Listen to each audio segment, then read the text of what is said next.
Right, Forest fans, Max Newton here on Talk Forest TV, giving you a quick preview of Liverpool 0, Nottingham Forest 3. Come on, you Reds. What a magnificent performance from front to back. Subs bench, the manager, and everybody in the Forest section of the crowd. I said before the game in my preview that I think we come to this game, we keep it tight, we play narrow, we probably play Dominguez and Sangare, and we frustrate Liverpool because Liverpool supporters are some of the quietest supporters in the Premier League. It's an absolute myth that it's some sort of cauldron of noise, and the way to beat them is by frustrating the players, frustrating the crowd, and if Forest did that, I think we started really well first 2 or 3 minutes, and then Liverpool had quite a bit of pressure, but we defended during that pressure and throughout the whole game absolutely superbly. I thought our shape was brilliant. I thought we defended from the front. So Jesus, there's a huge amount of running, huge amount of almost like a defensive forward, but also created chances. Scored a perfectly good goal that I don't know anybody that can see a handball in that, and the referee and linesman certainly didn't see the handball in that on the pitch until like 20 seconds after they'd scored the goal. Clearly getting something in his ear from VAR, and then when he's given it, VAR don't see enough to overturn it, even though it clearly hits him here. Really strange decision. But by that time, Forest has scored a brilliant goal. By Murillo from a corner. Murillo curls it lovely into the corner. Liverpool fans complaining about, oh, what's the difference between that goal and the one that they had disallowed through the week. I'll tell you what the difference is. One, it wasn't heading straight towards the player in front of the goalkeeper. Two, because Murillo bent it round him. Two, our player made no motion as the ball was going past him whatsoever, because ducking under it is like playing a dummy, and you're offside. So completely different, and perfectly good goal. So, and then maybe they were trying to even it up by not giving the second goal, but shocking decision from the referee and VAR. But I think Forest, I was nervous at 1-0, and I was nervous at 2-0. But really, we defended magnificently throughout the game. Murillo and Milenkovic absolutely back to their towering best. We've gone from looking like we'll concede by every time a corner or a cross goes into the box to back like we were last season, feeling, you know what, give them corners, give them crosses, give them free kicks to go into the box, because we're going to head them away. But not only Murillo and Milenkovic, every player, every defender, or midfielders. Morgan Gibbs-White had a great clearing header. Nico Williams, fantastic. Elliot Anderson heading one that was going straight in early doors as we withstood that early pressure. I thought we'd just get to half time.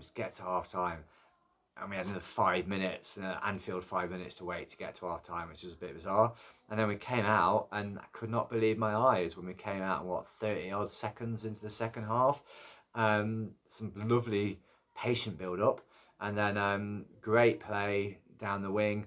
Fantastic little run from Nico Williams and cut back for Savona with a really, really good finish. Absolute dreamland. But you still thought, as Liverpool piled on pressure then, that if they got one, they were going to get another. But to be fair, how many saves did Matt Sells have to make? Made maybe one half decent save in the second half. But again, he was looking more back to his normal self, because players know what's happening in front of them. Their brains aren't being scrambled by absolute nonsense from the Australian fraud. And Sells looked back to his normal self. Everybody was brilliant. And then obviously we made the substitution on about the hour mark for Amari Hutchinson to come on for Dominguez. I was like, is this the right substitution to make? I think Dominguez is doing a great job. The game plan's working. But actually, they'd made a sub. They'd sacrificed a proper defender, and so Jesus was causing trouble by playing up on Gravenberch, and Amari Hutchinson had quite a lot of space to run into, and did a great job. I thought he played a really, really excellent half an hour or so. Brilliant, quickly taken free kick out to Amari Hutchinson. Ran straight at the Liverpool defence, cut inside, good shot away. Keeper saved it. But then a really, really cute finish from Morgan Gibbs-White to slot it left foot into the bottom right-hand corner. And Morgan Gibbs-White, you know, player reborn under Sean Dyche, playing with a smile on his face rather than being suffocated under Ange Postecoglou. And from that point on, you know, no way we were going to lose the game. But they fought like absolute beavers to keep that clean sheet and to keep Liverpool out. And yeah, you know, back to like we were last season. Everybody throwing their bodies on the line in front of the ball, backing each other up. You know, and we could have had more goals. We could have, you know, obviously we should have had the Igor Jesus goal that should have made it. It should have been 4-0. Could have easily been 5-0, 5 or 6-0 today. Absolutely brilliant. Sean Dyche, absolute masterclass. You know, came in, kept it tight, kept the ball away from our box as much as possible, frustrated them, took our chances, sprung forward superbly all game.